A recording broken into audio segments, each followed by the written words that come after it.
Assalamualaikum warahmatullahi wabarakatuh. My name is Febrianirmala. We will answer myth questions. Number one. Why learning culture is important?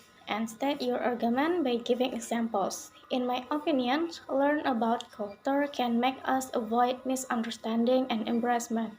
So we should be able to understand basic of other cultures so that we can increase our culture sensitivity. And also, learning other cultures can broaden our horizons. It is a good way to absorb new information and view things from different perspectives. On the other hand, with learned cultures, we probably will become more open-minded. Example, in South Korea, when we are in public transportation, we can't talk so loudly in phone or with someone because it can disturb other users of public transportation. We can be expelled or staring of other people. Number two. Why do you think intercultural communications happen and explain the challenge of it? Intercultural communications occurs when we have projects or friends from different cultures, so that forced to communicate exchange between them.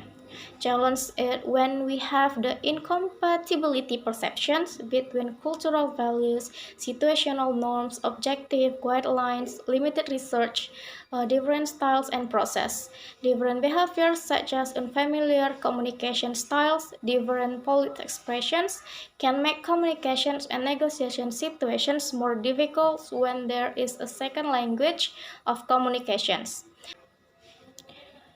Number three. How do you examine the plurality function in English and oral language?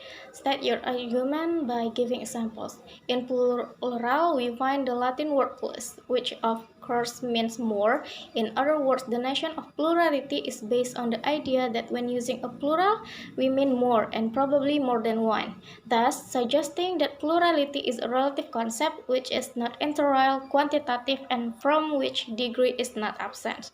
More precisely, the plural is understood in relation to the singular. It is more relative to the singular, a word which is a cognate of the word single.